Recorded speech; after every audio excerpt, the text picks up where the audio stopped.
is invading your airwaves. Be on the lookout. Geeks and gamers.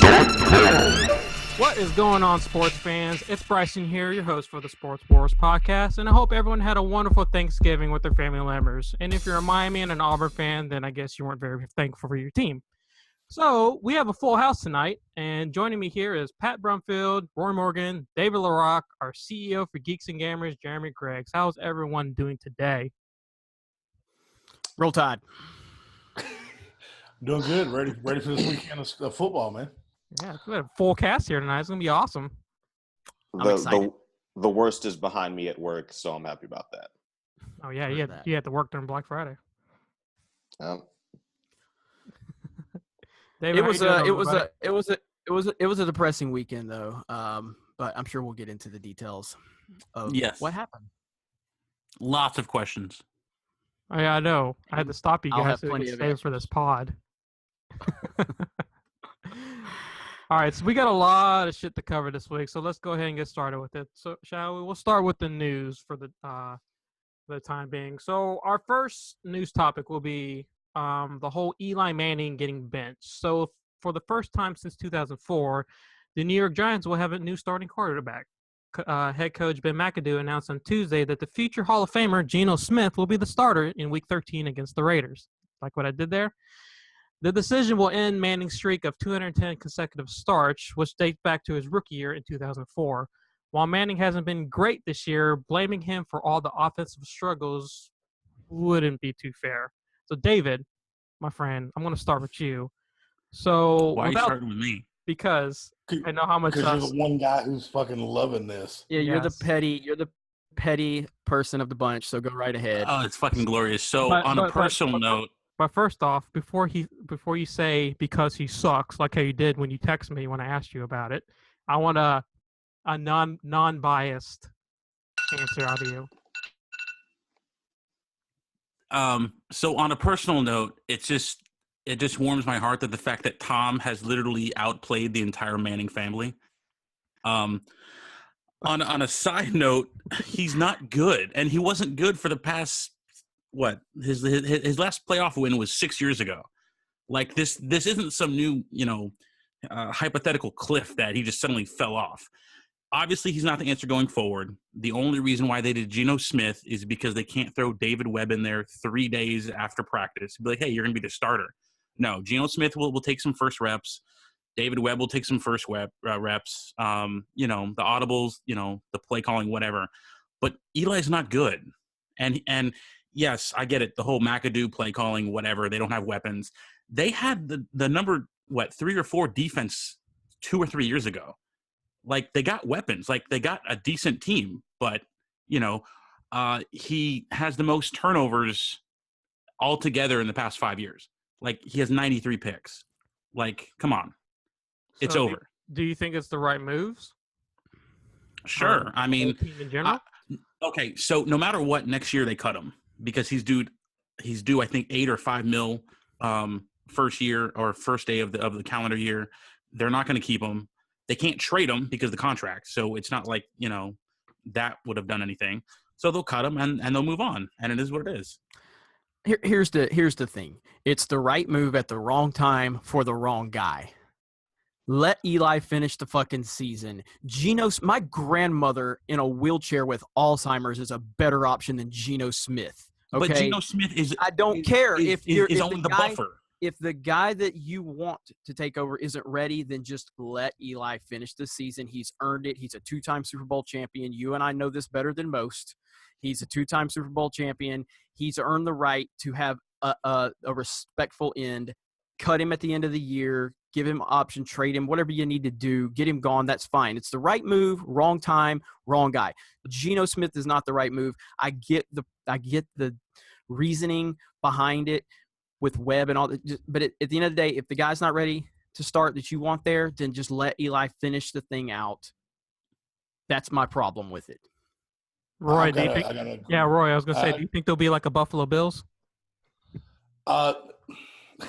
I think at this point, though, I think if they bench Geno, if Geno comes in and just completely shits the bed, I do think they go with what's the kid named Davis Webb. I do think they'd go with him instead.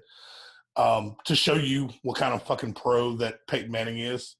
Former teammate David Deal today left from doing his radio show, went down to the Giants cafeteria. There's 2 players in the cafeteria, Eli Manning and Davis Webb. He's grooming the guy who is taking his job. And, I mean, that you get teammates that have been – I mean, obviously all of his former teammates are coming to – I mean, I heard Plaxico Burress on Colin Cowherd today. I heard another one of his teammates on Golick and Wingo this morning. Plaxico's not really the guy I want to hear for any logical answers. No, I actually had to change. Bang, bang. I had to actually change the radio station because it got painful to listen to. But it was still like a lot of Plaxico guys. might be logical, but he sure can't catch a fucking fade pass. Hey, it's real easy to cheer for other teams when yours can't make the playoffs every single year. I get it. I mean, I don't think Geno's the right guy. If you're gonna bench Eli, go with Webb. Find out what he's got. You drafted him for that. Don't hide behind we're just buffering Geno this. No, fuck that. Them putting Geno in just lets me know that they're not sure about Webb. Pat? Khalil Mack, Bruce Irvin, Danico Autry, and Mario Edwards Jr. Geno Smith is going to become very familiar with all 4 of these gentlemen. And as far as Eli, if you guys are real quiet and you listen to that real faint sound off in the distance right now, yeah, that's the defensive coordinators of the AFC South collectively going, fuck, when Eli gets signed by the Jaguars. Moving on. Ooh. Really? Everybody's talking about that. Yeah, that's a strong rumor right now. I mean, Okay. Coughlin. I didn't hear about that. Yeah, Coughlin's in Jacksonville now. What is he? General manager? Yeah. Yeah. So Some fucking made up ass, the head of football operations in South Beach. But if you look at Jacksonville, I mean, their team, if they could just get a decent quarterback, they would be a legit contender. Yeah, we've talked about that a few times. If Jacksonville only had a good quarterback, yeah, they could do something. AJ Bouye. How do we know Eli's even good anymore? Would you shut up? I mean, we're talking about highlights from 2012. You're so petty with this, man. Because eventually the cliff comes, and we saw the cliff. Like his You have been quarterback sticking rating is needles in that 85. goddamn Eli Manning voodoo doll you've had for about 10 years now. David. I don't know. It finally happened. David. So David, you really with a fucking straight face sat there and typed on your iPhone 6 with the damn Mophie case on it that you got 2.5 years ago after Tom Brady talked about, I got a brand new iPhone 6 after I bought my Samsung. And you seriously typed that Shane fucking Vereen was the hero of Super Bowl 49? Offensively, he was the reason why they won. Offensively, 100%. 100%. Rewatch that game. He had 13 passes. The linebackers couldn't cover. Gronk obviously had a couple nice catches. Now, the hero defensively was obviously Hightower. But offensively, it was Shane Vereen. It was the same way they beat Atlanta with James fucking White. If Shane Vereen would have blown his knee out, it would have been somebody else. What's to have prevented like Brandon Bolden from catching those passes? Well, Brandon really can't catch it, but nothing. But he still did it. Don't try to take that guy and place him in New York and act like he's some kind of miraculous savior who's going to turn their fucking fortunes around. Come on. Come on. But I'm saying I think Eli is still healthy. There's no health problem. So is Joe Flacco. Okay, but Joe Flacco has had one Super Bowl run. Give him another, and he'd be a potential legend. That's how that Eli works. has 2 runs, and now he's on this pedestal. Yep. Well, I mean, again, I'm not a big Eli fan. I'm just trying to say the man deserves respect for the things he's accomplished. That's all I'm saying. And you just have a hate thing against the Manning family in general. Yeah, and that is true. You do. But it comes down to this. Is Eli Manning right now a better option than Blake Bortles? Yes, 100%. Can you honestly say he's not? I would love to see it. I think he's easily a better, and he's showing. I gotta say, I've never been a big fan of him, but man, the leadership that he's showing and the way he's stepping aside and dealing with it, it makes me really appreciate him a little bit more. The way he handled those I wish press people could see people. LeBron. I know screaming, he's about to throw his fucking headset. Because he had lunch in a fucking cafeteria with a third stringer. That's leadership. Yes. Dude, come No, on, it's man. David. See, this is where the cynical part of David takes over. Yeah, It's I not know. just leadership, bro. It's also called not being a dick. I mean, What's- how many there's a- times has he? How many times has he like spoke out against? Me and they've asked him- Jeremy are like high fiving each other in the background in case you guys can't see. Yes. Yes. I mean, the guy was crying in the locker room. I just Well, you know, the if you streak- started for 210 games and you get benched because you're not doing so well, wouldn't that kind of upset you a little bit? yeah, because he's not doing well. But again, honestly, this but wasn't look, this do you think the Giants have surrounded him with any kind of quality team, and on top of the injuries, insane amount of injuries, and have they really done a good job of surrounding him with any good pieces? In the past 6 years, he has 93 interceptions. This isn't just a sudden, Odell's gone and Brandon Martian's old.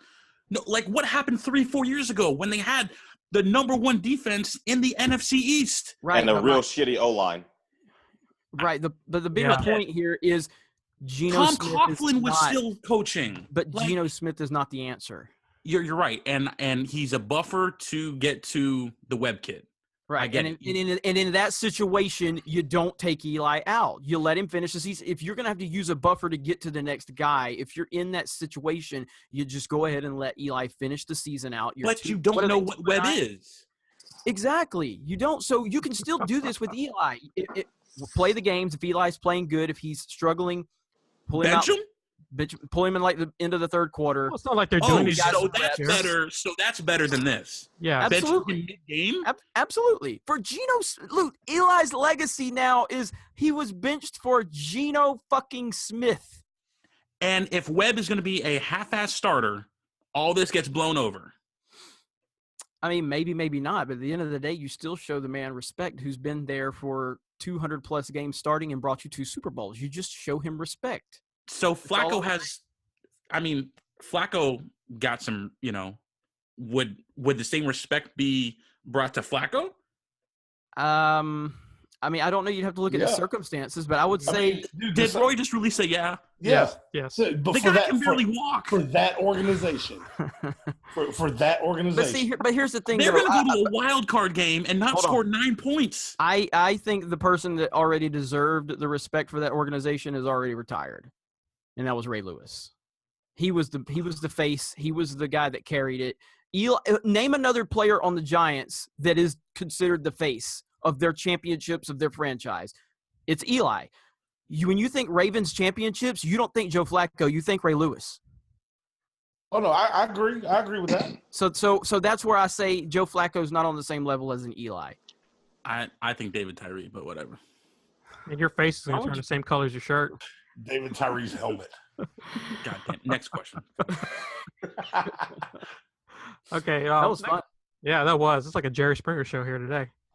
All right, so next little news topic, a little tidbit here for Pat. Michael Crabtree and Aqib Talib both got suspended for 2 games without pay after their fight in Sunday's game. Now, Pat, I know there's those 2 players in particular have a lot of history and or bad blood between each other, I guess you can say. Did they take things too far? Because Crabtree looked like he was about to power slam that dude all the way to the sideline. And he almost went to the cheerleaders over there. Hey, I will say real quick. I think both game. I think it's been suspended. The suspension's been reduced to 1 game each. If I'm not mistaken. That is correct. Okay. All right. Go ahead, Pat. Did they have the same orders? Pat's been fucking waiting on this. He's doing the Birdman hand thing now. Yeah. He had this marinating in the crock pot all weekend. First things first. For all the sensitive folks out there and for all the folks who lack logical comprehension as well as comprehension of jest and humor, I will go ahead and be serious for a moment and say that overall, top to bottom, as a divisional opponent and as another franchise in the AFC, I do respect the Denver Broncos, genuinely. With that being goddamn said, Aqib Mutaki Abdul Talib. Wow, I A couldn't pronounce that. 31-year-old grown-ass man with the mentality of a 16-year-old scrub in high school who's pissed off because he couldn't make junior varsity.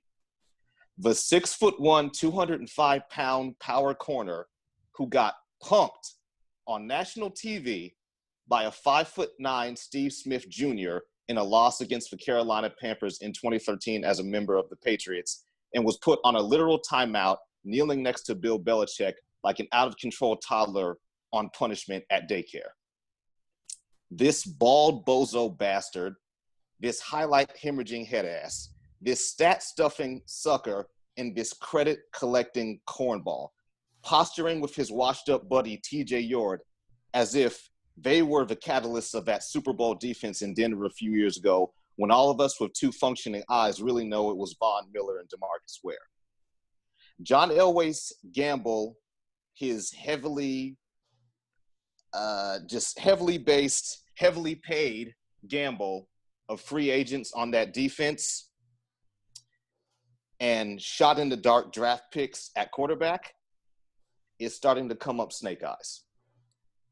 Denver is headed nowhere fast, and this display on Sunday just proves to us all that Aqib Talib is a 100% USDA certified bitch who will sit and watch this Raiders team have success for years to come.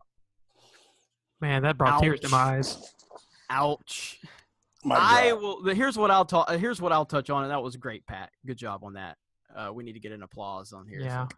round of applause. But and I don't really have an emotional tie to either one of these guys. I mean, obviously Talib's played for New England. I think he's a nutcase. I've never been a Crabtree fan all the way back to Texas Tech. I don't know, he annoys me. My biggest memory for Crabtree is Richard Sherman punking him out on national TV after the playoffs. That's about as much as I know about him really or care. But I want to touch on something Pat was talking about, and the decline of the Denver Broncos is just wonderful to me. And here we go. Here we go. Somewhere on an SEC network stage, there's a young man that continues to smile, and his name is Tim Tebow. And I am really, really enjoying seeing John Elway fail miserably. Okay. Hold on. All right. Go ahead. Are they failing because they don't have Tebow anymore, or Yes. because of Manning? No. They're failing because Elway has always been. Jeremy effectively just ruined this whole thing for David. David was probably loving the shit out of that, and Jeremy just came in and sabotaged it. Damn. It's literally like the seventh, like the 7 degrees of Kevin Bacon. The 7 degrees of Tebow. Like no matter what topic, it comes back. It's the Broncos. It's not that far-fetched, and Elway was brought into it, and all of his decision makings are backfiring on him. That's pretty relevant to what I'm bringing in. I think we brought this up on a past podcast. There's 2 decisions that you could pin on John Elway as to being great decisions. One is Peyton Manning signing with the Broncos. People don't realize it was a fucking coin flip between the Broncos and the 49ers that year. And I don't know, maybe Manning just didn't want to sign with the guy he replaced in Indianapolis with Jim Harbaugh being his coach. And Von Miller, John Elway drafting Von Miller. We discussed you could have fucking spun John Elway around 3 times, blindfolded him, and had him throw a dart at that draft board, and he would have hit someone with fucking talent. I mean, that was the year of Julio Jones, A.J. Green. Fucking talent was there. Pat Peterson. Yeah, I mean, the talent was there. Shit. So my thing is right now, how far removed from Tebow are we now? 5 years? 5, 6 years? I lost count. David, Yeah. This 2011. 5 years. 5 years. So if Tebow's still your quarterback, you're still a consistent contender every single year. Because he's a winner. And I've asked this question so many times, and nobody can give me an answer. Give me the last team in college, pro, or high school that Tim Tebow was a starting quarterback for that was not successful. Because they were state champions when he was in high school. They were national champions when he was in college, and they went to a playoff the only season he started in the NFL. Can we talk about how bad the Broncos are and not about Tebow? Well, but I'm saying they wouldn't be bad if they still had Tebow. That's my point. But they would Now- have to adjust their entire offensive scheme, like we've been over that. Like most teams do when they draft a quarterback. Exactly. Like this is no A different little than bit any different. other. Ready to co-sign this shit. I'm just saying. Tebow has a very, very unique skill set. I'm not saying it's a bad skill set. I'm just saying you would have to organically change your entire scheme to fit his needs. That's all I'm saying. Didn't they do that when they had when the 49ers that's had Kaepernick too? Yeah, 90% of the quarterbacks, that's your situation in the NFL. Not every. Just a quick pivot side note. I've Bryson, totally got off track. I'm sorry. Bryson, to answer your question, no, there isn't any prolific history between Talib and Crabtree. They really don't have much in common aside from the fact that they're both from Texas. This all started when Talib made the premeditated choice, and he confirmed that it was premeditated in interviews after the game last year in Denver to rip Michael Crabtree's chain off. Now, listen, I'm not here to cape for Crabtree and say that he's some kind of saint or that, him wearing his chain with his uniform isn't flashy and flamboyant, because it is. However, without going too far into other topics and other subjects, I think people can kind of read between the lines and know what I mean when I say that. On the street, when you rip someone's chain off, it means you're about that business. I know. So Crabtree Friday. kept his Crabtree kept his composure. No, I'm not even talking about like in a joking manner like that move portrays. I mean in a serious manner. Crabtree kept his composure last year, and when Homeboy tried it this year, I actually heard that Crabtree there you go. faked it. That's not true. That's not true? Okay. No, Okay, it's not. I'd heard that. By the way, I'm making an executive decision to move on from the Tebow stuff. I got us way off topic. We can have David and I'll never stop if we go down that rabbit hole. So back on track. The 3-hour Sports Wars podcast. Tebow versus the world. That'll probably be our most listened show too. I love a fucking pie graph. I mean, I love a fucking PowerPoint. That's right. Talib, you're a bitch, Raider Nation. All right, so we had some big changes that took place in college football last week. Both Alabama and Miami suffered their first losses of the season. With the 26-14 defeat at Auburn, the Crimson Tide will miss out on the opportunity to play for the SEC Championship game. Sad face, not really.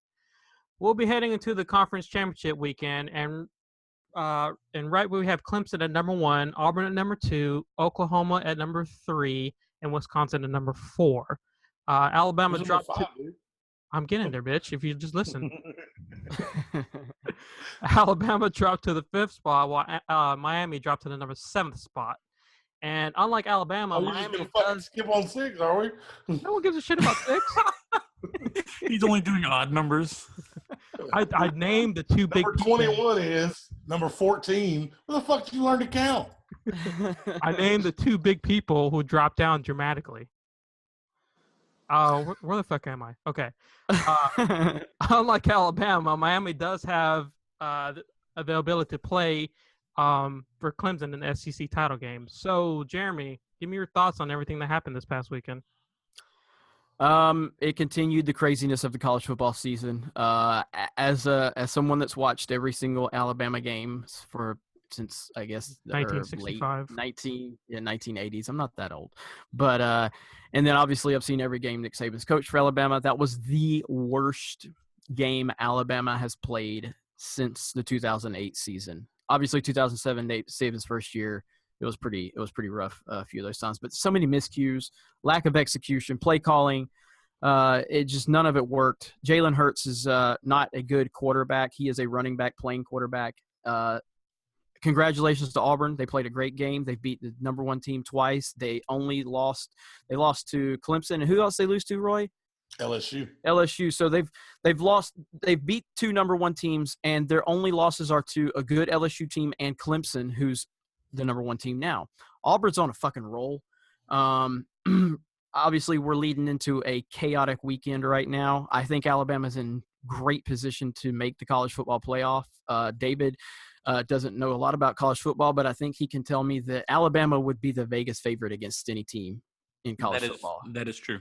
Okay. And I mean, I think Wisconsin's going to get smoked Saturday. I think Ohio's depending on JT Barrett. If anybody can update me on Barrett, do we know how he's doing? I hadn't heard anything. No Okay. updates. He had that freak accident on the sidelines with the cameraman. But if Barrett's healthy, I'm Apparently Urban Meyer has put a fucking bounty out on. Yeah, I heard that. But I feel that Ohio State's going to smoke Wisconsin, and that's going to open the door for a debate between Ohio State and Alabama. And I don't see how anybody in their right mind could put Ohio State over Alabama when Ohio State lost or gave up 55 points to fucking Iowa. And then everything else I think it's going to play out like we think. Clemson's going to beat Miami, I think. I think Oklahoma's going to beat TCU. Don't you fucking say it. I'm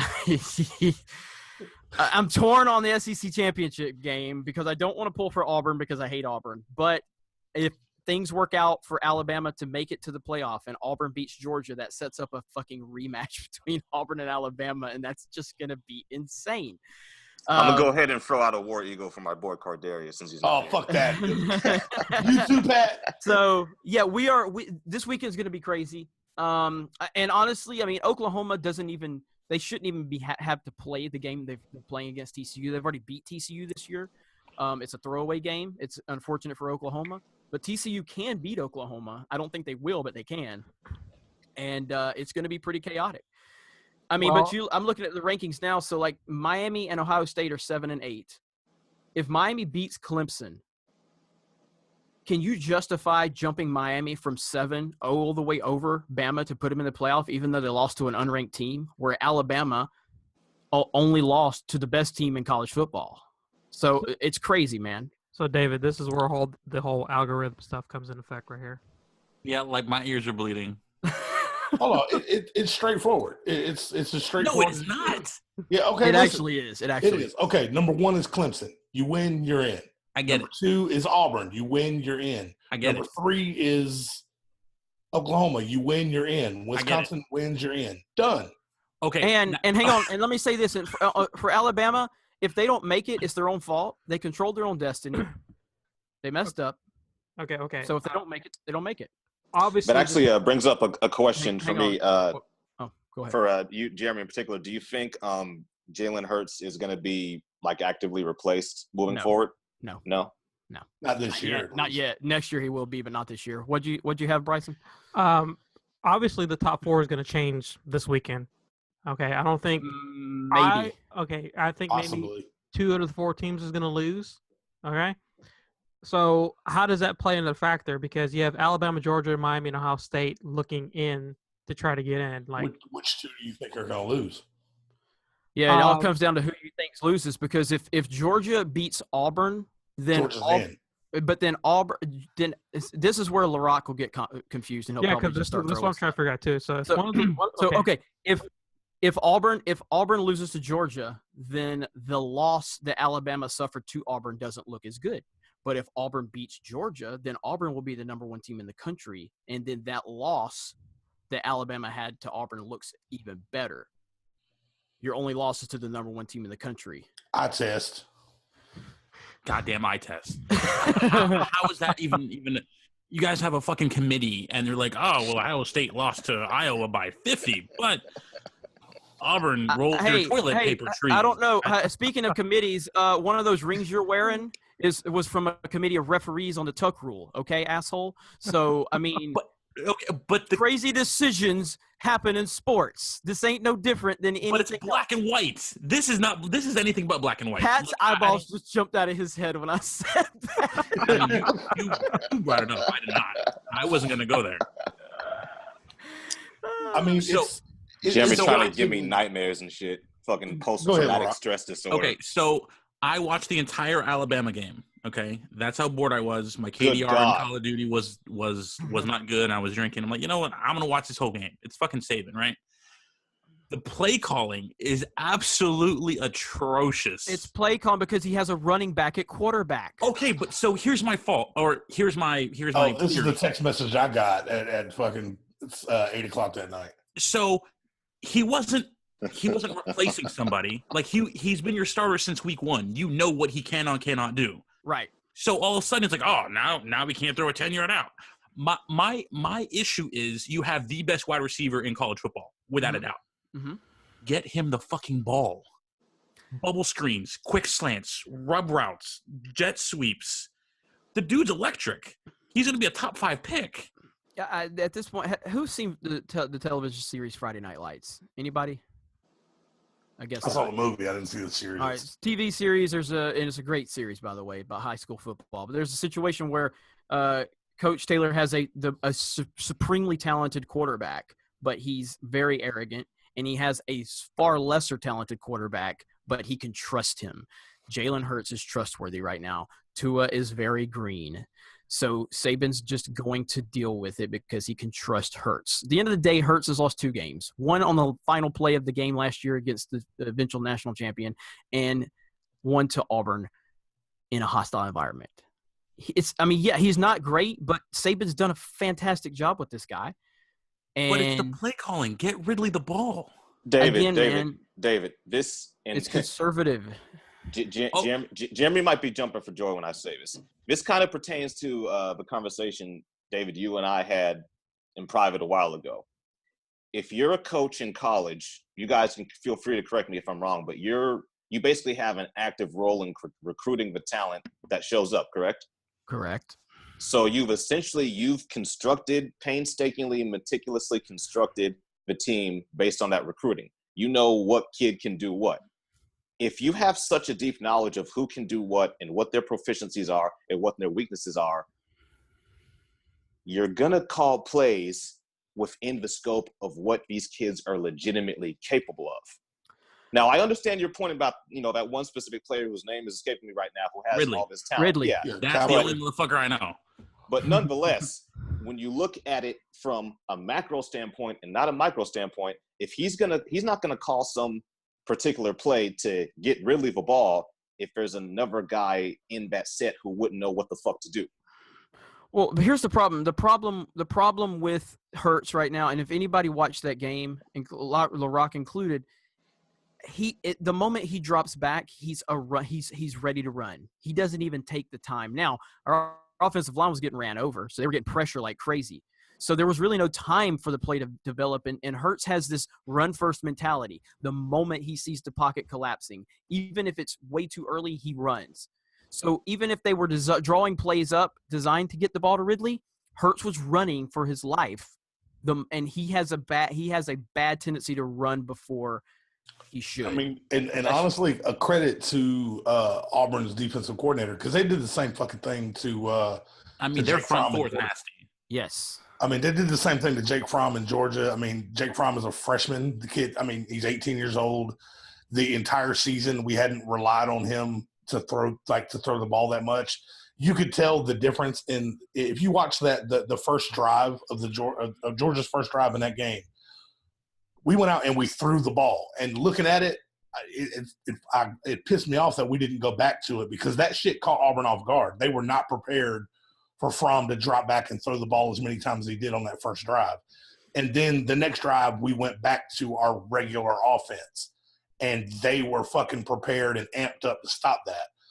Nick Saban went straight with old reliable run, pass only when you have to. And because that's Jalen Hurts. But they were drawing up a lot of pass plays. But like I said, the moment Hurts drops back, he's ready to run, because that defensive line was destroying the offensive line. So the first drive of the second half for Alabama, right? They just steamrolled them. What the? Keep doing that. I don't understand. I don't know, but they were trying to run the whole game. It just that one series, it actually played out and developed. I don't know if Auburn just got caught with their pants down coming out of the half, but Alabama was trying to run. But because the game is very, very winnable. I love Jalen Hurts. He is one of the best leaders in college football I've seen. The guy's demeanor is incredible. He must have cafeteria lunch with the third stringer. But he's such a good guy. I love him. I think he's a great leader, and he's a great just person. He's just not a quarterback. God, he sounds like Tebow. I know. I was just going to say, is he on the Tebow? Except Tim Tebow owns every passing record in SEC history, and he's second all time in passing in college football history. Jalen Hurts doesn't have those. And who's number one? I don't know who's number one, but in the SEC where Peyton Manning played, Tim Tebow has better passing numbers. You really said the M word to David just now. That's wild. He can't throw. He can't throw. Where'd LaRock go? Like he disappeared when he name dropped Manning and Tebow in the same sentence. He brought Tebow up. He brought Tebow up. Anyway. You name dropped Manning and Tebow in the same sentence, and LaRock started crying and had to go. I just had a spasm. But I love Jalen Hurts. I think he is a great guy, but he's just, man, we're so strapped to do anything offensively with him. And I think, like you asked me, Pat, I don't think there's any way Saban moves away from him at this point. Saban made a call last year that he, in hindsight, he messed up when he pulled the trigger and got rid of Lane Kiffin for the national championship game. Right. He's not going to do that again. He's going to finish the season with Hurts, and I think Tua's going to be our starting quarterback next year. And if that's the case, watch the fuck out, dude, because this dude's going to be special. Yes, sir. That Hawaiian boy right there. I could definitely see them Alabama making the change come spring football. They'll plug the kid in and get him a full year. I don't think Georgia loses to Auburn this weekend. I don't think we lose to them twice. How many times did we see? It's always hard. Yeah. How many times did we see Alabama lose in early season matchup to like A&M or Ole Miss and then storm through everybody the rest of the year? Yeah. Kirby Smart was on that staff. He knows how to make adjustments. Well, Auburn they saw what worked against Auburn in our game. I've been getting robocalls on my phone, but Auburn's looking for somebody to fill in at running back at this point this weekend. They all got hurt against Alabama. I haven't. That's another guy I haven't heard anything about because that's going to change. That changes things big time if that kid isn't playing because he was the guy that did the jump pass, right? Yep, the Tebow pass. Yes. Classic staple in all college highlights. Bryson, I'm going to need you to keep a running count on how many times Tebow gets name dropped. We're up to 17. Yeah. Pretty much Tebow's completion percentage. Oh, my God. How many passes he completed in the last 6 games of his career. Man, I should just bring – don't make me bring Eli Manning Super Bowls. I don't like doing it. Don't make me do it. Well, that's in a previous statement, previous topic. I'm rooting for chaos in the college football playoff or championship games this weekend. I'm hoping it just goes all to shit, and we have to end up talking about 2 teams in the SEC championship game or 2 teams in the college football playoff because that's the only time the NCAA takes any kind of playoff changes or BCS changes serious is when the SEC comes in and fucks it up for the rest of the country. I'll say this objectively speaking. I think it just depends on if Auburn has their running game, but let's just go back to Auburn's starting team last week. That's the best team in college football. Best team in college football right now. Nobody can stop them if they're healthy. They're unbelievable. Now, you got special circumstances because it's hard to play a team a second time no matter what, especially in this time it's not in their yard either. Right. So that Georgia-Auburn game is going to be pretty damn good. It's going to be really best game of the weekend. Yeah, I'm rooting for continued fireworks in the group. That's what I'm rooting for. He's rooting for continued fireworks on the admin team between me and John and Cordarius. These 3 boys. When I wake up in the morning and check my notifications, woof, out of control. All right, so now let's move on to our next segment of the show. We usually do the community questions at this part of the show, but a lot of the questions that were asked were mainly answered at the beginning of the show and will get answered as we move on to this next segment. But still, continue to give us the questions every Monday in the Sports Wars group. We appreciate all you guys' feedback. We love all these questions. All right, so now we'll get into the games that's happening this week, both college and NFL. So we'll start in college first off. I know we're talking about the Auburn-Georgia game, so we'll start with that. We have the SEC Championship game between Auburn and Georgia. And these 2 teams are obviously familiar with one another. They just played 3 weeks ago where the Tigers came on top. So, Roy, going back to this subject right here, who wins and why? But honestly, I'm picking Auburn because they've just been playing awesome. Because you just like to give me shit. Exactly. Get my I'm obviously picking Georgia.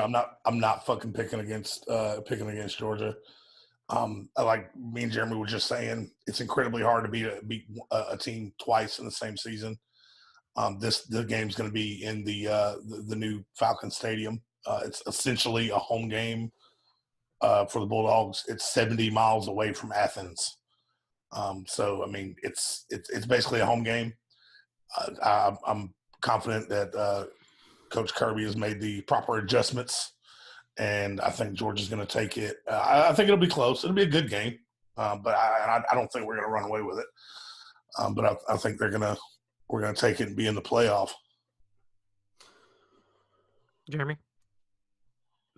And this is a tough game. Like I said, I'm completely torn. Obviously, I don't want to pull for Auburn. But under Kirby, man. Kirby was your boy.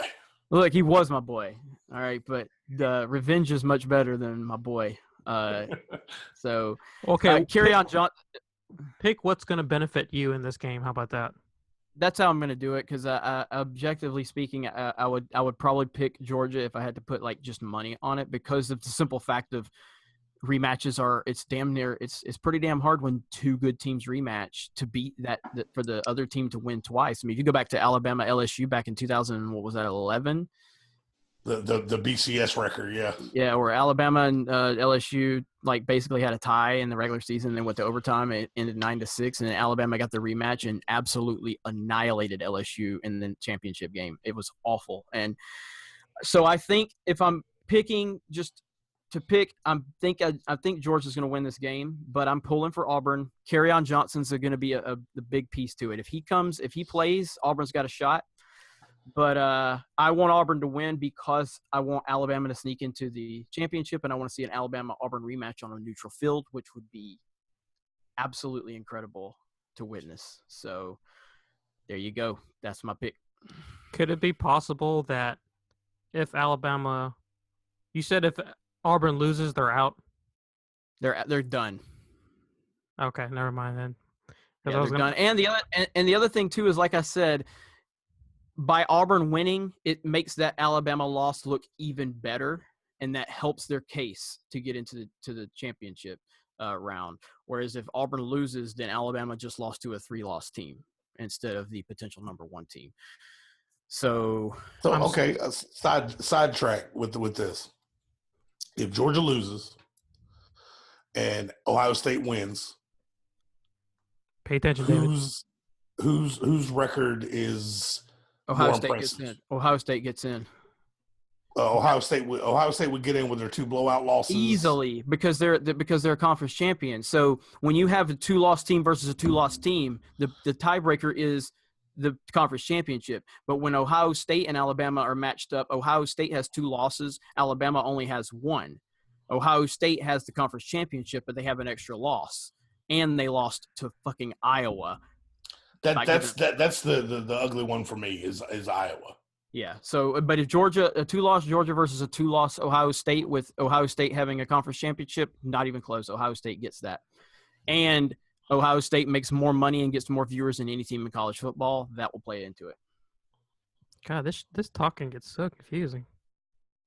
Well, maybe if you shut up and listen, you might learn something. I was listening, bitch, but I could still I actually read paper and pencil. Like I was trying to take notes, and my number 2 pencil broke. So, quick question, guys: are Georgia and Auburn they so evenly matched that either outcome of that game couldn't possibly be considered an upset? I mean, as long as it's a close game, no. But I mean, Auburn's the higher ranked team, so technically a Georgia win would be an upset. But nobody. But I think not in terms of the talent on each roster. No, not at all. Yeah. But I think Auburn's like a 2-point favorite, something like that. It's a pretty evenly matched game. So the only thing that would be a crazy surprise is if Georgia blows Auburn out. That's the only crazy surprise because if Auburn blows Georgia out, they already blew them out once. So it wouldn't be as big a surprise as Georgia. Set fucking Band-Aid off, why don't we? I mean, I can bring up Super Bowl scores in the third quarter. God damn it. Giggity. Remember? Let's talk about Tebow. All right. What the fuck is that from, by the way? South Park. Okay. Just Member grapes. All right. Let's get LaRock's pick. This is going to be great. So if the line goes up to 3, I'm blindly betting Georgia +3 because it's practically home game, and just the fact that it's extremely difficult to beat conference rivals twice. So Hey, I mean, not to pull the Band-Aid off on us, but New England couldn't beat New York twice in a season. So, yeah. I mean, seriously, you watched that game. You watched that game when New England played New York in the end game. Why are you doing this to me? Why are you bringing this shit up? No, we're talking about college. I'm just saying that we were convinced that New England was going to smoke them, and that's the difficulty of playing a good team a second time. Yeah. It's tough. So go ahead, Larock. I'm sorry. I'll shut up. Bulldogs +3. If the line gets to 3, if it's like 2 or 2.5, I won't play it. So, but hey, I'll watch it because there ain't shit else on Saturday. A bunch of college football. This one starts at y'all's time 3:00. So right there in the middle of the day. There you go. Perfect. All right, next one we have the Big 12 Championship that will feature Oklahoma and TCU. With the way the 2017 college football season has shaped up, Oklahoma would have absolutely been in the college football playoff if last year's rules applied. Can you agree or disagree on that? But now, because it was determined that the conference might have a better shot at the Big 12 championship game, TCU has a chance to possibly screw it up with the win here for what the hell, Oklahoma. Sorry, I lost my train of thought there. Jeremy, what are your thoughts on this one matchup? Like I said, Oklahoma's already beat TCU earlier this year, and I don't consider this quite the same situation as in Auburn, Georgia, because Oklahoma has the best football player in the country right now in Baker Mayfield, and he is a lightning rod, and he likes to be motivated and motivated to talk that good shit. Yeah, Baker Mayfield's the best player in the country. Just ask him; he'll tell you. Yeah, he'll tell you. But he doesn't have lunch with third stringers. He has lunch with everybody. TCU has a good defense, no doubt, but I think Baker's going to slice them up pretty good. Now, I'm actually pulling for TCU because that helps my situation with Alabama, but I think Oklahoma's going to take it to them. Wait, the Oklahoma hater is pulling for TCU? I'm not an Oklahoma hater. I don't know why Caleb keeps saying this. I basically tell him like it is. Sam Bradford wakes up in the morning to take a piss and he gets injured. Oh. Adrian Peterson is a kid beater. And Baker Mayfield's an asshole. Like, these are facts. It's not a big deal. Like, it just kind of is what it is. Real quick question: where did Ndamukong Suh go to college? Nebraska. Okay, all right. Midwest red team. I was close. All right. Did you have a joke in there somewhere? No joke. Just he's a prick. So I was just gonna go along with it. Yeah, fuck that guy. But I actually like Oklahoma. They're a traditional power, and I'm always happy when Oklahoma is relevant in college football, much like Notre Dame and Michigan. So I have nothing against Oklahoma. Unlike USC. I don't consider them a traditional powerhouse. I consider them a traditional bitch team. So Jeez. I just wanted to fuck with you. All right, but yeah, so I've Oklahoma's gonna win. I'm pulling for TCU. Oklahoma's gonna win. About the same. Rooting for chaos. TCU win would fuck up a lot of things. Ooh, it would be so bad. I mean, imagine a TCU win with an Ohio State win. And then, I mean, honestly, I'm rooting for all the top 4 to lose just because I want to see what happens. Agreed. I mean, that would be amazing. I mean, Clemson loss but I mean, I'm with Jeremy. I want TCU to win, but I don't think they're going to. Oklahoma already handed them their ass earlier. Yep. I think Oklahoma's going to win it. Hopefully, what's the LaRock? What's the over under on how many times Baker grabs himself during this game? I hope it's 3. 3 times. 3 times. Okay. Yeah. If it's 3, are you going to take the under or the over?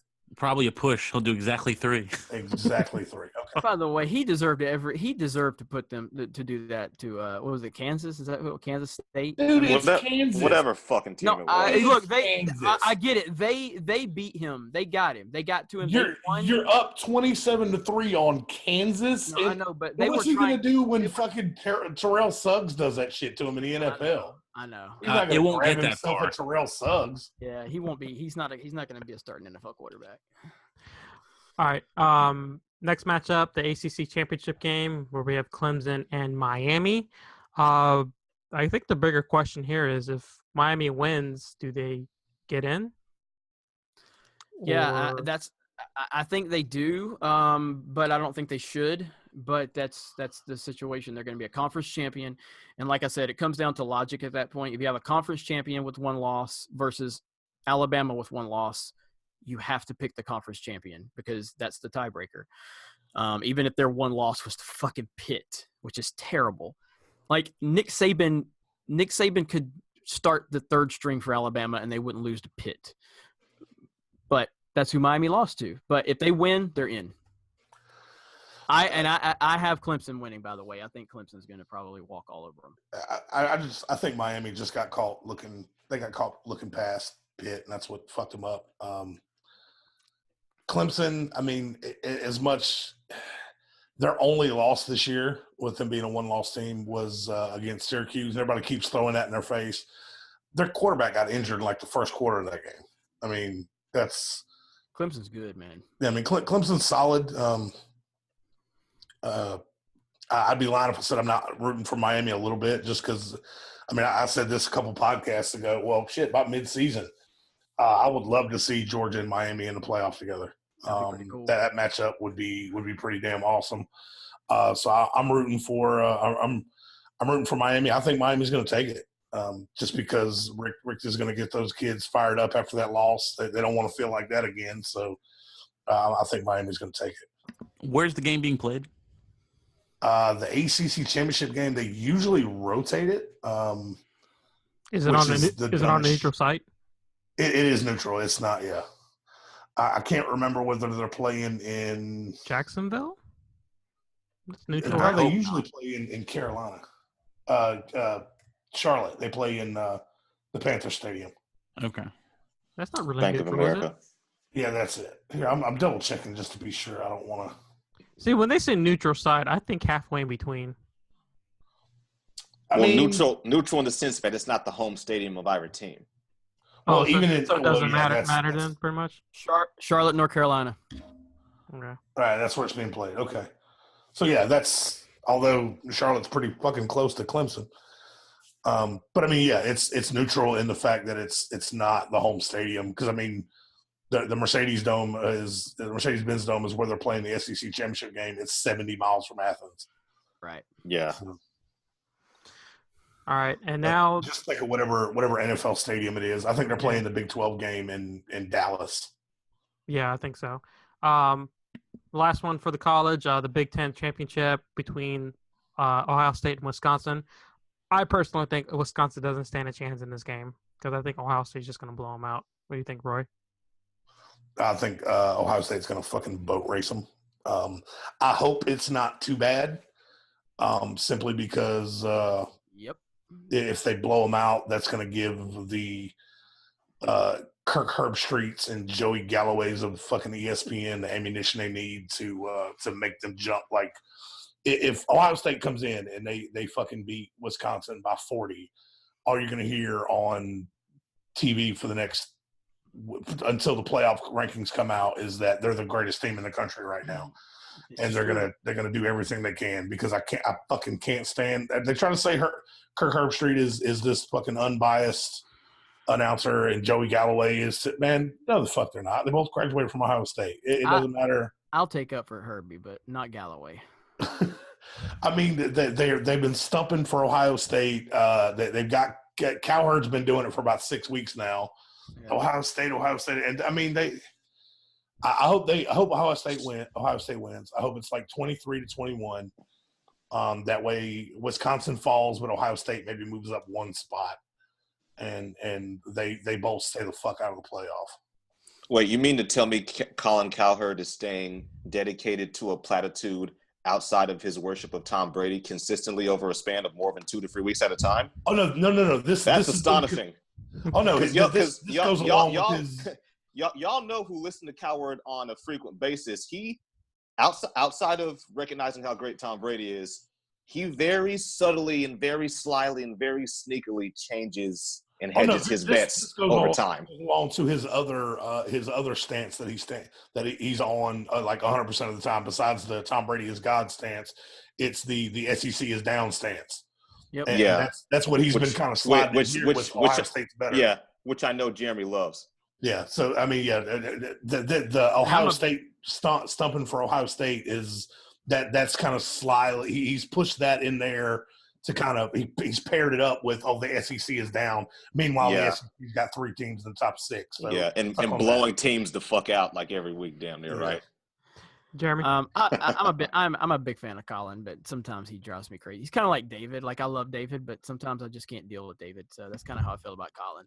But likewise, I mean, well, David on this pod is like our Colin Cowherd. Roll Tebow. Roll Tebow. But it's a miracle David hasn't shot 100 people by now.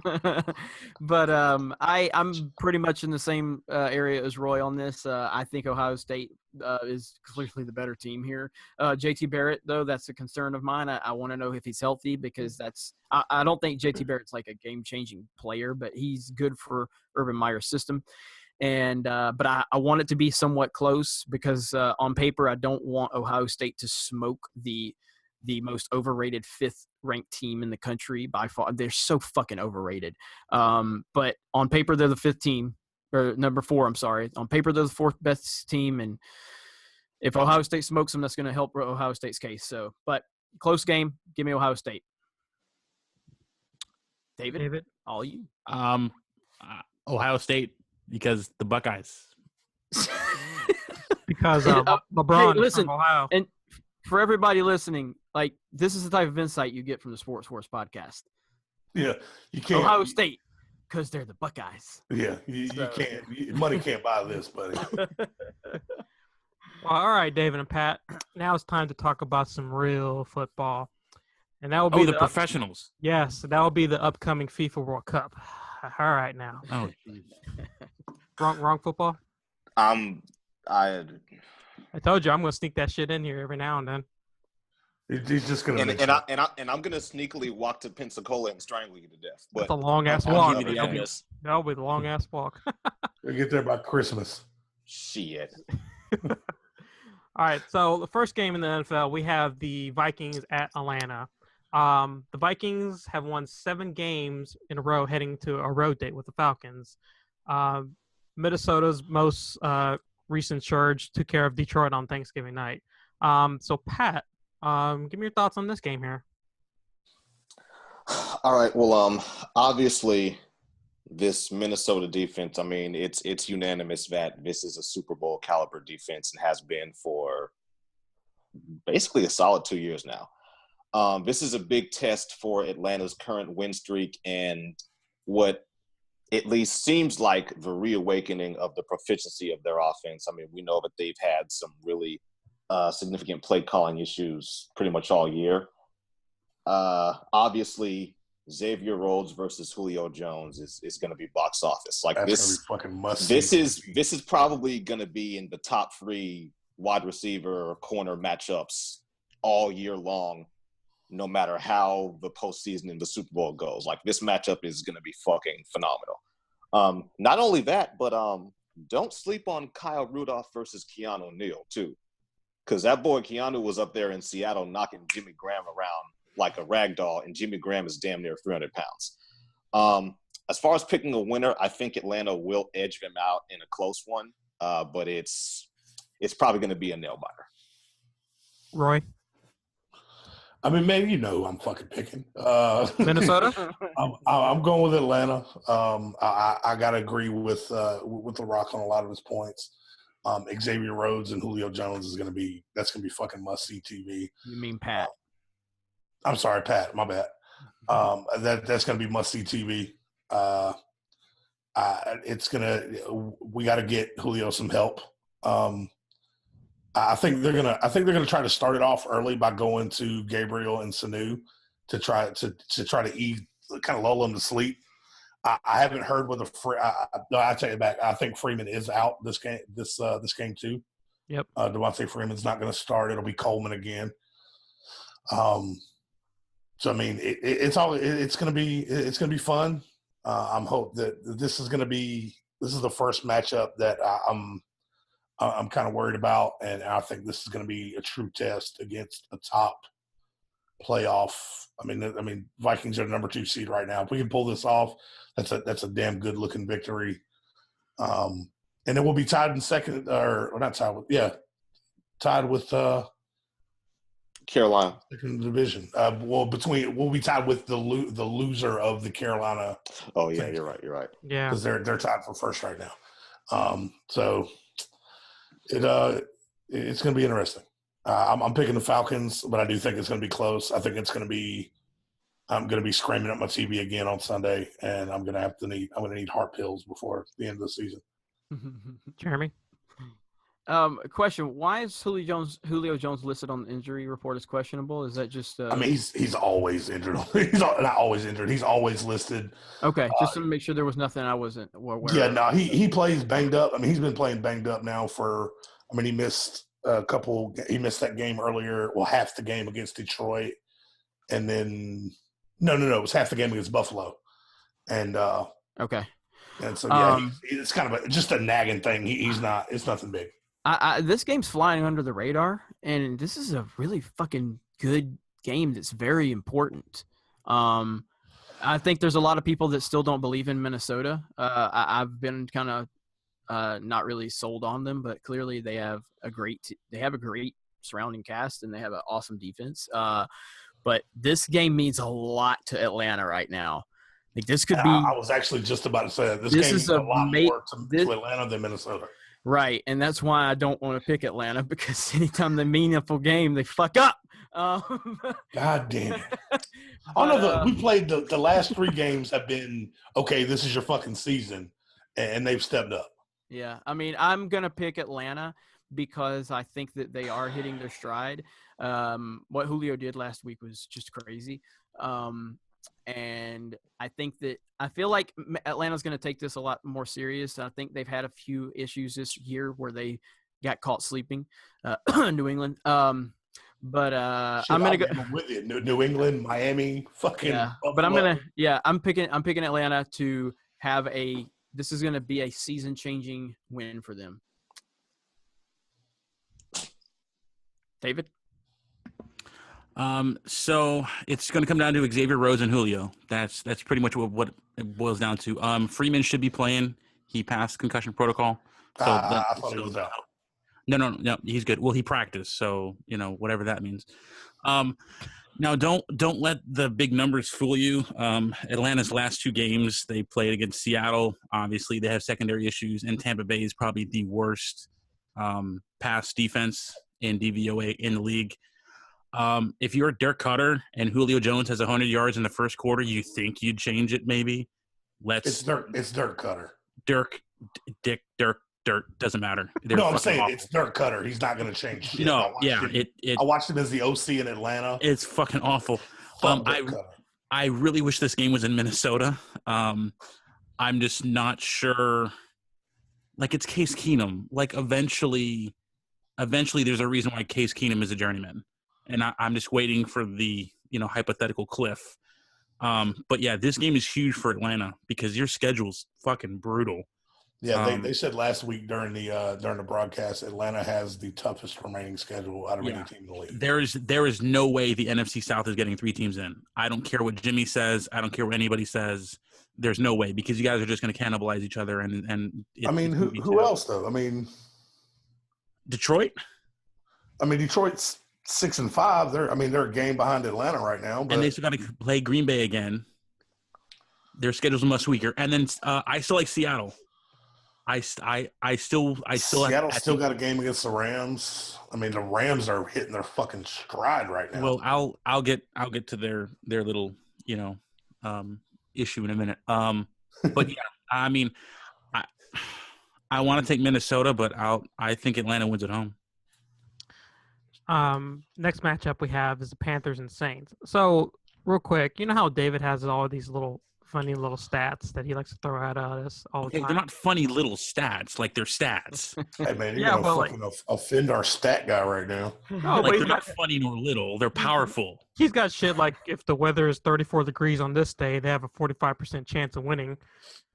Oh, let me tell you about the fucking stat he gave me before the Super Bowl. He's like, the team in the white jerseys has won the last. I'm like, God damn it. Hey, okay. Shit hey, like that. how did Tim Tebow's win-loss stats look? powerful things, you know. Almost so- as good as his completion percentage. Well, it's shit like that I found. So when I was researching a lot of the stuff, I found this cool little stat here that I think you might find a little interesting, David. This game is being broadcast on Fox. Okay, and what's funny about that is the Saints are 8-0 this season on Fox, and they're 0-3 on other networks. This is why we don't have paid help, people. Like this is what I had scraping the bottom of the barrel. I'm sorry. I apologize. That their losses were to out of conference games. That doesn't mean anything. We're playing on Fox. If Drew Brees In-depth throws a analysis pass, from but it's GeekPulse.com. That's awful. Anyway, this the Stat Boy Special Oh Show. my God! I'm trying here, guys. Okay. All right, I'm trying. Bryson. I'll go ahead and get this thing back on track for you. Okay, Go so ahead. Carolina versus the Saints. So the interesting bit of news out of practice with regard to this particular matchup is that Practice. Ken Crowley and Marshawn Lattimore are back at practice. Praise be. It's not yet confirmed whether or not they're going to play, but obviously being back at practice is a good goddamn sign. The concerning thing for me from a matchup standpoint is that New Orleans' left tackle, Terran Armstead, I believe is how it's said. Yep. He didn't practice. He's got shoulder and thigh issues. And obviously as a lineman, if your leg and or the right side of your arm is kind of messed up, that doesn't quite bode well. Now, Carolina, outside of Kuechly, they're not necessarily a team that has Talent. household names on defense, but they can fucking get after a quarterback. So New Orleans having some O-line issues and the secondary kind of being up in the air. I want to pick Carolina, but, you know, as any of us with a working set of eyes know, Cam Newton can be a complete wild card. When he's good, holy shit. When he's bad, it's almost laughable. It's almost embarrassing. I'm going to go ahead and go with Carolina as my pick, but in typical Panthers Saints fashion, it's probably going to be a close one. It's probably going to come down right to the wire. Well, in the past 4 meetings, the Saints have averaged 33.3 points. So, Ooh, that's a stat I like. No, but hang on. What network were they playing on? Fox. Nickelodeon. Was it during the day or at night? Who cut the grass? Mid-afternoon, AstroTurf. No, it was on the Gumbo Network presented by Juvenile and the Hot Boys. It was presented by geeksandgamers.com. Okay, so last week Carolina got so lucky with that win last week. That was a terrible win. Atrocious. Awful. Like Cam Newton was terrible, and Josh McCown threw for like 300 yards and 3 touchdowns. They're so lucky that they got out of there with that one. But I think that I've got New Orleans winning this one, not handily or anything. I do think it's gonna be a close game because I think Pat said it best with Cam. I mean, Cam's talent is off the charts. I don't think anybody's ever going to agree with that, but he is so inconsistent, man. You just don't know what you're getting with this guy. So yeah, he could show up and drop 350. You know, run for 2 touchdowns and tow for 2.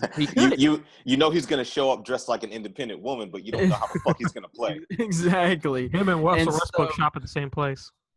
But I do think that New Orleans is going to recover from a tough loss to a really good team last week. I think we all kind of assumed they were going to lose that game. Yep. It just kind of felt like it was coming, and I think they're going to recover. So I've got New Orleans winning this one 28-17. Well, if they were playing on Fox, they would have won. This is true. Roy? Go ahead, Laurent. Oh. Okay, I was gonna make it quick. It's not gonna be close. New Orleans is gonna boat race them. If Kuechly's playing, then sure, I'll give him a little bit of chance. The issue is Alvin Kamara is the real fucking deal, and when he gets in space, it doesn't matter. It is over. They don't have the deep threat with Cooks. Ginn can't catch, whatever. And that's the issue that happened against LA when you're down by 14 and the Rams linebackers were able to, play zone a little bit and, stop Kamara from making the big runs. If Kuechly's not going to play, it's New Orleans is going to put up 30. And I don't see Cam having the weapon, especially if Lattimore's playing. Folks don't realize how important that was. If New Orleans has those two corners back and Lattimore's on Watkins or Kupp, it's a completely different game. Not saying they win, but they wouldn't have to be down by 10, in the fourth quarter. I think New Orleans routes them. I'm picking New Orleans just for my own fucking selfish reasons. Because if Atlanta wins and New Orleans wins, New Orleans has just a game lead. We've still got 2 games to play against them. I think we could beat them, but a lot of the same points I was going to bring up have already been brought up. Carolina's been kind of luckily. They've had the ball bounce their way a few times this year. They've had too many close games that they should have fucking lost. So right now, Roy, is there anybody on Carolina that you are fearful of offensively? No. Cam? No, they don't have any skill set players. I'm sorry? They don't have any exciting breakout skill set players. No. They traded their best wide receiver. I haven't heard anything more about Olsen. Last week was the game back for Olsen, but he left again with a foot injury. His foot's okay. He's on a week-to-week basis at the moment. Okay, but a tight end with a bad wheel, that makes me nervous. That's why they traded Kelvin Benjamin, which that he wasn't great, but he was a guy that Cam had some confidence in. But New Orleans, they make me nervous simply because Drew's not beaten. Drew doesn't have to beat anyone anymore. He doesn't have to put up 30 just for him to have a close. Yeah, I remember I watched the Falcons Saints Monday night game last year, and Drew Brees had to be perfect to win that, and then he threw a pick to Deion Jones. And Deion Jones ran it back, and that was it. The game was essentially over at that point. And, Drew Brees had been almost perfect the entire game, and they only just barely had a chance. And the first mistake he makes, that's it. Well, he doesn't have to do that this year. So that's why I think they make me nervous. That's why they make me nervous. The only downside is this isn't really outside of Drew Brees, this isn't really a playoff battle-tested team. But I'm going with the Saints over the Panthers, just because it selfishly helps my own means. Next up, we have the Eagles at the Seahawks. Philly's just going to roll over this game, I think, because we basically have Philly's front seven versus Seattle's offensive line in this matchup, and Russell Wilson is just going to run over the goddamn place. David? So this is for Jeremy. Because I now am a college football, analyst, watcher. Yeah. The Philadelphia Eagles are the NFL version of Alabama.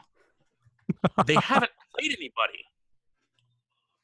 So Philadelphia has beaten one team above 500 record. I get it. You can only play who you play, yada, yada, yada.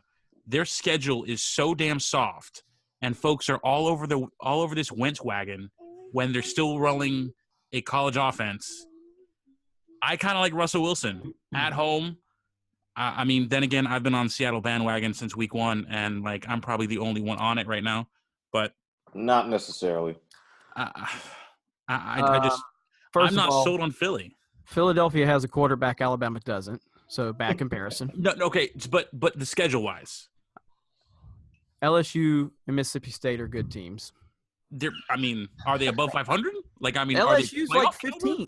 LSU's like the 15th ranked team in the country. Because we go by ranking. I don't care who you are. I don't care who you are. If you have to go play LSU every year, that's a hard game. So then that would be your one quality win. And Mississippi State? Okay. Anything else?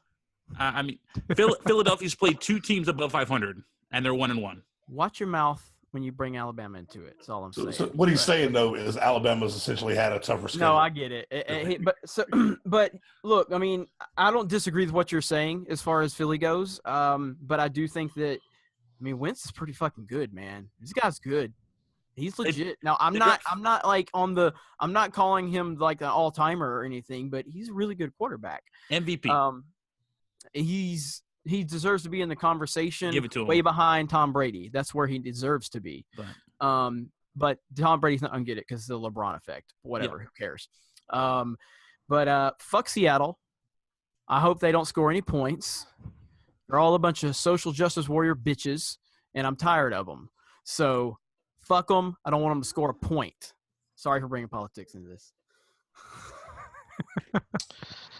So my sneaking suspicion of why you actually dislike them is confirmed. Anyway, moving on to the actual nitty-gritty of the matchup. Now, you can have whatever political opinion you want of them. Cam Chancellor is a fucking monster. And Richard Sherman is a damn talented player no matter how butthurt people are about how opinionated he is. Both of them are out, and that's a serious goddamn problem. However, Michael Bennett and company and that front seven, they're still just as potent as ever. And keep in mind, this Philadelphia O-line has been dealing with injury issues. And kind of to David's point, what really prolific pass rush have they faced so far? If Carson Wentz has to deal with serious pressure throughout the course of a game, not just for a quarter, not just for a half, throughout the whole course of a game, this shit could get dicey real quick. Because Russell Wilson to Doug Baldwin and Russell Wilson to Jimmy Graham is not something to take lightly. And what elite players does Philly have in their secondary aside from Malcolm Jenkins? Darby. This game for me is a coin flip. On paper, because of Seattle's secondary issues, I want to pick Philly, but it wouldn't surprise me at all if the Seahawks messed around and punched him in the mouth. Roy, give me your thoughts on this. I mean, I kind of see everybody's both points of view. The Philly really they haven't played anybody, but the Seahawks their injuries have been rough on them this year. I mean, you got two of the major pieces of the Legion of Boom, both done for the year, Sherman and Cam. Cam is a beast. I don't think the Seattle defense was kind of everybody liked to point to the Legion of Boom as being the reason this team was great. And then others would point to this defensive line. Obviously, if you've only got 3 seconds to throw, you're going to throw up a lot of ducks. But in the same breath, if everybody's covered, a lot of sacks are going to happen. This front four with the Seahawks, it doesn't. I don't think it's scaring as many people as it used to. I'm actually trying to look up the numbers and see where their rankings are, but it's. I mean, I remember the Seattle-Atlanta game last year, and it seemed like every time I turn around, Matt Ryan was getting hit, and he was picking himself off the damn ground. There was a forced kind of bullshit fumble in there somewhere. I think maybe Ryan got hit maybe once or twice during that game, and I mean, and they did an okay job of stopping the run, but I mean, I don't think anyone fears the Seattle defense like they once did. And for that reason, I think Philly is probably going to take it. They're going to get their second real win. And I think this is going to kind of be the nail in the coffin of Seattle season. I mean, with the Rams playing as hot as they are, they'll be 2 games behind the Rams at this point with 1 game to play against them. So I think they're going to take it. Real quick, David, if the Eagles win this game, are they legit? Okay, so the Eagles' next 3 games – Seattle, at the Rams, and at the Giants. If they go 2-3, they're legit, sure. I mean, but I don't know if a Seattle win as banged up as Seattle is right now. I mean, I don't know if you can call that a true win. They're banged up. I mean, it's kind of like a Mississippi State win. Yeah, I mean they're good. I don't know, man. I mean, they struggled against the 49ers last week. I mean, and Seattle's been doing that all year. Like, tell me this. Let me ask. Am I crazy for not thinking highly of Russell Wilson as I love him as a person. It's kind of like Jalen Hurts. Like, I think he's a great guy. I think he's a great leader. I think he's a great human being. I just don't like him as a quarterback. I think he's benefited from having an amazing defense and in beast mode. Obviously, he hasn't had beast mode in 2 years, but I just don't see him as being a franchise quarterback. Wrong word, but I just don't. I think he's slightly overrated because people try to creep him near that top 5, and I just don't think he's anywhere near it. This is the one stat you need to just bundle this up in. He is getting, I want to say it's 92% of Seattle's offensive yards, whether it's his feet or through the air. He's it. Okay. Without Russell Wilson. I won't say you're completely crazy or anything hyperbolic along those lines, Jeremy. But what I will say is that for me, living in actual NFC West territory, a good amount of the people that I talk to and that I observe, whether it's TV stations out here, sports radio, podcasts, social media, closer to where Seattle is actually based, people are a lot more fair and a lot more objective. They're less likely to try to push him up into some upper echelon that he doesn't belong in. However, they are more likely to recognize the fact that he has legitimately progressed and improved significantly from his earlier years. So, I mean, I think the average fair-minded person will go ahead and say that he's good and that he's definitely gotten better as a pocket passer, because this kid makes some beautiful throws when you actually watch him. It's true. And since they're on TV out here, I do tend to see a lot of their games. So is he, the ambiguous term elite? No. But he's good and he's better than he was. I think that's the most fair assessment. That's great. That's a great answer. So I know we need to move on. But that was a good answer. All right, now we have the final game between the Patriots and the Bills. Bills, I don't know if they're going to stand a chance in this game because they're going up against a team who has won 7 straight so far. If you guys notice, in terms of the whole personality dynamic, sorry to cut you off, but no. Bryson I was going to really, start you next. Yeah, Bryson is really, really good at asking casual questions that will take the analytical mind of David and just drive him the fuck crazy. But when it comes to the New England topic, suddenly everything is okay again. I just wanted to, highlight that. As far as the actual game goes, there's a team in Buffalo, y'all? Yeah, they have awesome fans that do pile drivers and suplexes. And you're talking about that team in the red and blue that set shit on fire and then froze chairs in the parking lot. Yep. And they also like to throw dildos at our fucking wide receivers. Thurman Thomas and Andre Reed are starting this week. So yeah. I'm just bullshitting. No actual shade to any legit Bills fans we have around here, but unless Tom has one of those really fucking just out of the fourth dimension of the universe bad games like he had against Cleveland back in 2010 or whenever the fuck that was, we all know the Patriots are gonna win. That was the Josh Gordon game, by the way. Yeah, when he was fucking drunk and high and catching shit with one hand. Yeah, that was ridiculous. Yeah, I will say though, and I want Larocque's opinion on this because New England looked really disinterested last week in that game. Because they didn't give 2 shits. It's fucking the Dolphins. But even then though, I've never even Brady didn't look focused. So the most disrespectful thing, Belichick does a lot of disrespectful shit. Is very, very under the radar. He won't talk bad about you. Right. They run the. Gee, that doesn't remind me of anyone. They run that fake punt on their own 30. Mm-hmm. They give no shits because, I mean, it's disinterested because it's Miami. It's a home game after Thanksgiving. They just got back from a 2-week road trip. They got the job done. Nobody was seriously hurt. It just didn't have any energy. I didn't like it. Well, it's fucking Miami. It's Matt Moore. I get it, but at the same time, your only 2 losses this year have came at Gillette. So I mean, sure, but that was eons ago. Well, I mean, you guys know that you're talking about Belichick and him being disrespectful and doing fun stuff. I don't think he was in a fun mood because Brandon Cooks and Gronk got chewed out for that. Oh, yes, they did. They saddle did. bullshit. They did. Yep. Yeah. So to Jeremy's point, there were some points in that game where they definitely didn't look great. And it was I sloppy.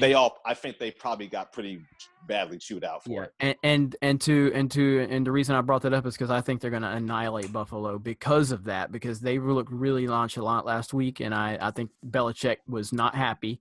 He's been all on Gronk and Cooks all week. You can tell by their interviews; they're scared to death to say anything. Yeah. And, so yeah, I look for blood this week. So. Yeah. Roy, we're getting close on time, so Roy, I'll finish it up with you, and we'll go on from there with that. I barely remembered the Bills had a football team up there. I'm going with the Pats, man. They got a sweet wrestling team in the parking lot. I mean, I don't know if you could call it that. They're pile driving like women through tables and They're shit. crazy as hell, man. That's a fucking felony in most states. They're And they just also doing like that to throw shit up in dildos at Buffalo to fucking wide stay receivers. warm. People love to talk shit about Raider fans. I mean, a good amount of it is justified, but we're not out here fucking powerbomb suplexing each other through shit. I mean, setting shit on fire. Powerbomb to a frozen table, for fuck's sake. I watched that video I don't know how many times, because that shit's There so are hilarious. better ways to stay warm. Fans of other teams can go through a Raider tailgate and not fear for their fucking personal safety. Like, we'll fucking take pictures and have a beer with you. But no, they're out here fucking giving people the crazy shit is, I don't think anybody's being powerbombed against their will. I think they're just like, fuck yeah, do me next. And it's like, dude, there are better ways to stay warm. Like is the damn buffalo sauce laced with PCP? Like, what are y'all? I know y'all are kind of in the boonies out there, but you know you can still get access to shit. I mean, one of my favorite videos I saw at a Buffalo tailgate was a guy walking through the parking lot with a fucking canned adult beverage in his hand, and he slips. The fucking beer goes straight up in the air. He lands flat on his back, and the beer comes. I'm expecting this beer to just annihilate his ass, and he reaches up and catches it with one hand. Oh my god! And it starts drinking, and I'm like, dude, that's it. I'm fucking done with Buffalo. Speaking of fisticuffs, Jeremy, our beloved leader and CEO. Now, when you and LeBron James finally come face to face, what particular type of fighting stance are you going to use to try to defend yourself? Because the guy's 6'8". Right. Well, I mean, right for the hairline. No, all I'm going to do is I'm going to act like I'm posting up in the paint, and he'll flop. He'll fall like a bag of rocks, and it'll be over. No, here's the thing. When the 260 pounds of muscle flops and falls on top of you, it's gonna be a bad look. Jeremy's he's gonna have the bowling ball fighting stance. All right, everyone. Before we conclude the show, let's go around the room because I know a bunch of y'all have shout-outs to give. We'll start with you, Jeremy. Thank you guys for having me on this week. It's a pleasure and an honor to be on with such amazingly talented and intelligent sports people. You too, David. But seriously, yeah, just a shout out as always to the Geeks and Gamers community, to the Sports Wars community, and to our amazing team here. We just recently launched our Patreon account. It's been really successful, and I do have a video in our main Facebook group, so if you guys want to check that out. Also, be sure to follow Geeks and Gamers on Instagram at Geeks and Gamers.com. We are about to cross 15,000 followers on Instagram, so pretty excited about that. Facts. And then follow us on Twitter at GeeksGamers.com. We just passed 5,000 on Twitter, and join the Facebook groups. And you guys all have a great night. Look forward to some awesome football this weekend. Roll Tide, Merry Christmas, and go Patriots. Pat. Well, I want to go ahead and give a shout out to Michael Crabtree's jeweler. I want to give a shout out to Hair Club for Men for turning Aqib Talib down once they realized he was a lost case. I also would like to give a shout out to the analogy of smoke and mirrors and the failing Kansas City Chiefs who are going to lose to the Raiders in 2 weeks. I'm pretty sure I copywrote that. And I also just want to give a general shout out to all of you fine gentlemen, the whole, Geeks and Gamers community, my Sports Wars admin staff for backing me up, even though I'm all the way out here on the West Coast. And also to to David's little sneaky tactics that he thinks we're not aware of, even though we are. Shout out to all of that. And go Rangers. Give a shout out to a complete show without any false narratives or any kind of agendas. No tinfoil hats either. No tinfoil hats here. 100% true. Objectively speaking. Yeah, objectively speaking. Subjectively acknowledged, Yeah. Also want to give a shout out to Bob McAdoo's agent. He's gonna get a call here very soon. Want to give a shout out to the ref that tossed LeBron the other day. That check that Jeremy sent in cleared for his first ever ejection. I don't know, man. I need answers. I need answers. Shout out to the Tisdale, the head coach for Memphis, who now is going to be LeBron's personal assistant. Shout out to Greg Popovich also. Yeah. Hey, and I forgot to do a shout out to. I want to congratulate Bryson for accepting the University of Tennessee head coaching job. He's 7-year contract. Yeah, 7-year contract, $850 total. If you look at the group, I actually already turned that job down. So because that orange doesn't look good on me, I would look like a big ass Cheeto, so I can't do it. Yeah, it's ugly like that Bronco orange. Oh, David, my friend. Anything from you? David doesn't do shout-outs. I really don't do shout-outs. Just best of luck in your fantasy football week matchups. I know playoffs are around the corner. So hopefully you look at the matchups, waiver wires, be all right. And if not, then hopefully you can read my manifesto and do better next year. All right, David. I'll go ahead. I'll go ahead and spice it up for you. Shout out to the entire Miami Dolphins organization and all the coke that they're gonna store after that whooping from Tom Brady. There, see, I did it for you. I did it for you and see. It's a given though. Like, I mean, it's Miami. All right, everyone. That'll do it for this episode of the Sports Podcast. Be sure to join us here next week where we sit and discuss sports that are happening all around us. We'll see you, everyone.